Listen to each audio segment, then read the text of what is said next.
Live, people. I'm going to give it a minute to let some people join.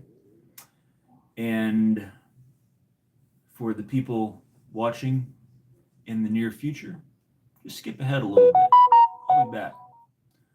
Let's give people a chance to get in here. I'm going to talk about the market as usual. The guitar market. I just dropped a new demo of the Aqueous, and I'm using some filters that look pretty cool. I also changed the mic positions on the 57 and 421 a moment ago. Changed it from how it was on the previous video to something that's more like what people use in real life. I didn't do a good job the first time. So the most recent video with the 57 and 421, we nailed it. Okay, let's let some people join. I'll be back.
Alrighty, welcome to the show, people. Welcome to the show. We got some people in here. Good morning, Mr. Riley. Okay, I'll start with you, Riley. I'll start with you. You may have noticed the black rose. Yes, the black rose, baby. Look, you're all into this Gary Moore thing. Gary Moore's awesome, but he's just one of what? 5 awesome guitar players from Thin Lizzy. One of them isn't so much better than any of the others. All right. Scott Gorham, he doesn't get the press like the others do, but he's the original badass in the band. Yeah, Gary Moore is great. So is John Sykes. As far as somebody that can step up to the microphone, sing, play guitar, everything else, I don't think Gary Moore would want to go head to head with Sykes. And that ain't just me saying that, right? Let me get that aqueous in the shot. So, look, Gary Moore, he's great. I know that you, Riley, you've got the Soldano Slow, the SLO 30 that you made a copy of. Awesome. I support that the whole way. What you're missing out on is you think Still Got the Blues by Gary Moore is the definitive Soldano SLO song. I challenge you there. The definitive Soldano SLO song is a song called Bitter Sweet by Mick Mars from Motley Crue. Bitter Sweet from 1994. It's an instrumental. And it's actually very similar in its melodic lead guitar, high gain style. But yeah, Mick Mars in 94 with the help of Bob Rock, the follow-up album from the Black Album Metallica, which was the follow-up album from Dr. Feelgood Motley Crue. All right, so Dr. Feelgood, Black Album, Motley 94. That Motley 94, that's the definitive Soldano sound. And within that album, there was a spin-off little EP where each of the members did one song each. The Mick Mars one is crushing. It's called Bittersweet. And that is bitter, B-I-T-T-E-R, sweet, as in like a hotel suite, S-U-I-T-E. Bitter sweet. Bitter, like sweet like a hotel, S-U-I-T-E. Riley, you're killing me. Okay? Which band? We're talking the pinnacle of both Jose tone, Jose Marshall tone, and Soldano tone. No, it's not Warren DeMartini.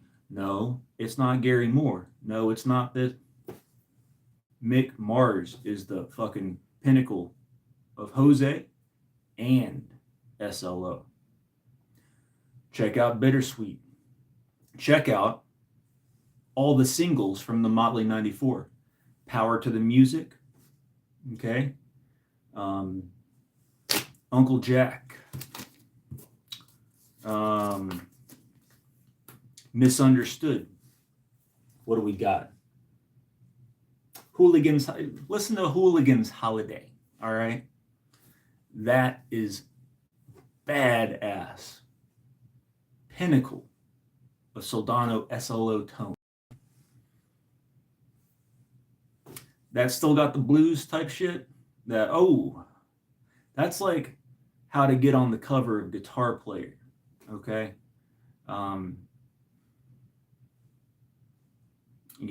That's how to be like, ooh, Joe Bonamassa is keeping the blues alive. Oh, here's this guy, Gary Moore, like he used to be in rock bands and stuff, but now he's keeping the blues alive. That'll put you on the cover of Guitar Player, but it's important to do more than just keeping the blues alive. I like huge productions. I like big money spent on albums. Gary Moore's tone is great and everything, but okay, here's another. If you like Still Got the Blues, man, come on. You got to go back in time a little bit to Paris, all right? You got to go to Paris. Thin Lizzy. Parisian Walkways, man. Come on, Parisian Walkway. Play Parisian Walkways. Don't play I Still Got the Blues for You. Come on, man. Give us some Parisian Walkways. Play that on the Soldano. Riley, I know you're not a noob, all right? But I'm just calling you out and giving you a hard time. Still got the blues? All right. But don't come off like you're playing in Guitar Center. You know, Stairway to Heaven, Smoke on the Water. Maybe you get a little bit better. You play Still Got the Blues. No. Let's get some deep cuts, man. Come on. Come on in. Let's do Parisian Walkways, Thin Lizzy, which obviously is the DNA that became Still Got the Blues, but the original is better than the subsequent release later on. But hey, you want to listen to the best Soldano SLO? Listen to an album that probably had a $750,000 recording budget. The follow-up to the Black Album, which was the follow-up to Dr. Feelgood. Dr. Feelgood, Black Album, Motley 94, those are all Bob Rock productions. Probably $750,000 each spent on those records by the same record label. Elektra, right? Same producer. Just the Motley ones have better guitar and drum tone.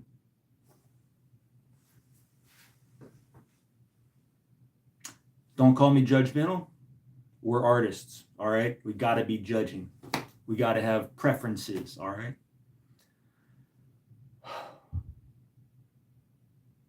Kumiko Wood. You say, hey, I was thinking about Jack Lee. Check out wood panels called Kumiko. It would make a great grill covering for a cab. Kumiko. All right. Well, I just put that out into the ether. Jack Lee might be watching right now. He might be Googling Kumiko. Kumiko. I hope you're not pranking us, because next thing I'll be typing Kumiko image. I hope not, man. Don't fuck with us like that. Come on. Okay, so I addressed Riley on where to go to listen to the pinnacle of SLO tone. Okay? All right, we've done that. Next topic. Next topic is I just released a video. Now, earlier this month, YDNA, he crashed out because there was too much stress in his life, and he tried to sweep me under the rug and push me to the side, put me on the shelf. Well, he thought about it a little bit afterwards, decided, hey, this guy's my biggest supporter. Why on earth would I do that? Okay, he thought about it and changed his mind. Now, what I'll tell you is, yeah, not only am I his biggest supporter and I got his back, but I'm also the guy that keeps on making videos, all right? And I'll make one the next day. I'll do basically the same thing. Maybe I'll make one little change. I'll listen, compare, figure out how to make this process work, how to make this store work, this workflow work, right? Find out what works, find out what doesn't. So today I put the 57 right on the cone, put the 421 on the edge. Sounds great. That's the way to do it. You don't want to put the 57 like, okay, so here's the cone. You don't want to put the 57 like beside the cone and then the 421 also beside the cone and just like on the edges. Nah, you want to put the 57 straight up on the dust cap, right? And then the 421 off to the side a little bit.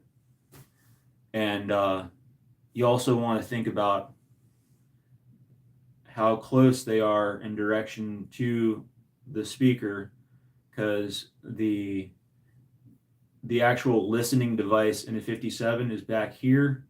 So the 421 should be a little bit, no, the 57 should be closer. The 421 should just be a little bit back. So you're not getting phase problems. You want to have this, the listening devices equal distance from the source, right? Okay, give me a like on that. I'm dropping knowledge on you. Give me a like. Come on, people. Okay, next topic. We got Marla amps. I brought this up the last time. I'm looking forward to a deep dive by ATEC. Marla amps. They seem to be astroturfed. You know what astroturf means? It means it's not an organic process. You know, it's like it's not just this dude who somehow caught on in the guitar market. He's got some money behind him. There's some backroom deals going on. He is the brand du jour. But how is that possible? There's a lot of small builders out there. How is this guy the brand du jour? How does he have a lot of media backing? ATEC, we're waiting on that deep dive, brother. Come on. I know you can be our Nancy Drew on this topic. Come on, we need to see that. Okay, in other news, the past few weeks we've had a lot of American guitar gear companies make statements about what's going on in Minneapolis and other places in the United States. Some of these have been teary-eyed statements. They've all been very emotional statements. And I'm not going to go there myself and make an emotional statement, a teary-eyed statement, or anything else. What I'm going to say is,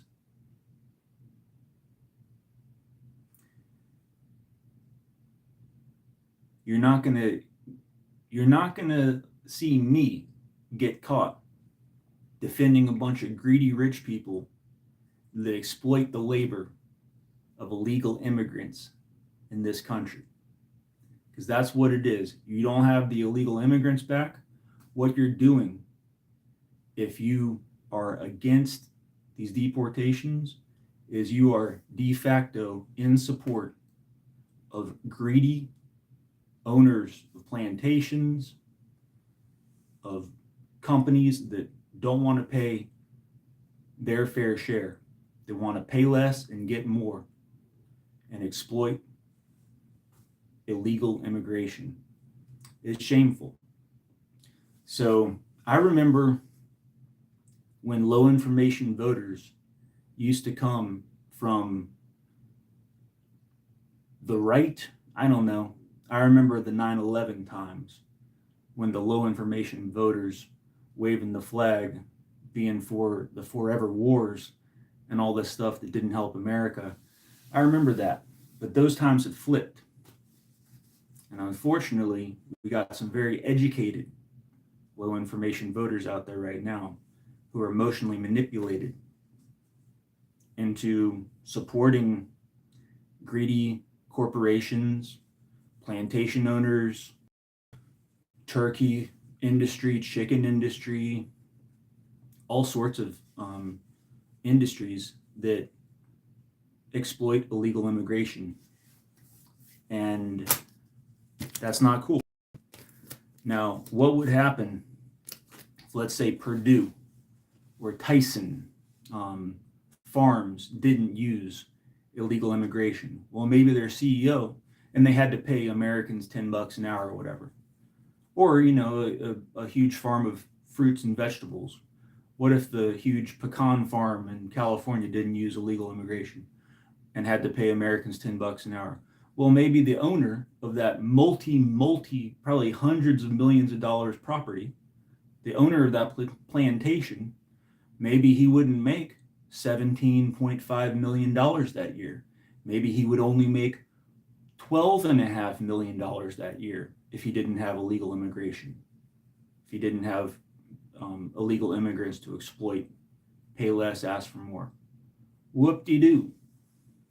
So you're not going to catch me doing hot emotional takes, defending greedy owners of companies, of plantations, factory farms. Fuck that. Okay. And it's a shame because the company I'm referring to, the people are smart, they're talented.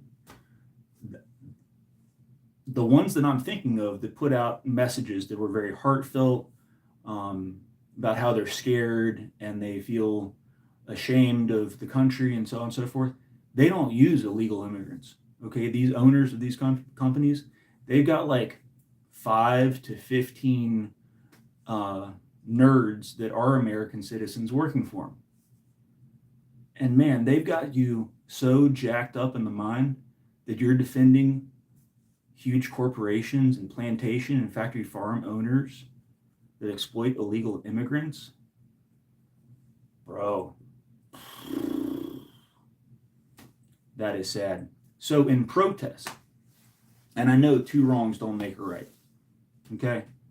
But in protest to these videos from the guitar companies in America that are putting out these anti-American sentiments, I bought a Yuli Behringer Chinese mega factory booster this week, a TC Spark, TC Electronics Spark, 4-knob Spark. I was thinking, well, I can spend $200 and I can buy something from one of these people that I see crying because the 1% can't have their exploitation labor workforce. Or I can buy a Uli Behringer Chinese exploitation workforce that makes copies of pre-existing musical products. Here's the difference between Uli in China and the owner 1% class in America. The owner 1% class in America doesn't pass on the savings to the consumer like Uli does. You buy a mic preamp from Uli that is based on a pre-existing mic preamp that costs $3,000. Behringer sells it to you for $300, a tenth of the cost. Okay? That's passing on savings to the consumer. If he was selling it for half as much, that would be a different story. But he's selling it for like a tenth. Okay? In America, if they just paid people $10 an hour and had to, pay the American citizens, had to follow the rules and stuff, the 1% would just make a little bit less money. But would the prices in the stores really change? That's what they try to sell you on. They try to sell America, our backbone is illegal immigration. And if we did away with illegal immigration, the price of meat at the grocery store would be 3 times what it is now, or the price of vegetables would be 3 times what it is now. I bet the Dole CEO would make a little bit less. I bet the Purdue, the Tyson CEOs would make a little bit less. The Smithfield Ham CEO would make a little bit less. If they decided that instead of making, 7 million instead of 10 million dollars a year, that they should continue to make 10 and charge twice as much for their product, that's ridiculous. They should be employing Americans and they should make a couple $1,000,000 less, If it's the difference between making 17.5 million and making 12 million as your CEO, you should be paying people $10 an hour. Okay, this is a labor rights issue. This is a human rights issue, and don't spin it around pretending that it's a human rights issue and you're on the side of the exploiters. Don't even go there. That's not cool. There's a lot of educated, well-meaning people that have it all twisted up about that. Not cool. So in protest to the anti-American small business American businesses, I'm going to buy the Chinese deal from Uli Behringer. Hey, you guys support exploitation of labor. Uli Behringer probably pays a pretty good wage for his Chinese staff compared to other factories they could work in China. Maybe he's a better humanitarian than other employers in his local area there. Very good chance. And then if you come at me with the argument of, oh, but Uli, he copies other people's intellectual property, and it's a race to the bottom. Well, okay, maybe it is. Maybe it is. But he's passing on a lot of savings to the consumer. You want to buy a $3,000 one-channel mic preamp? Who can do that?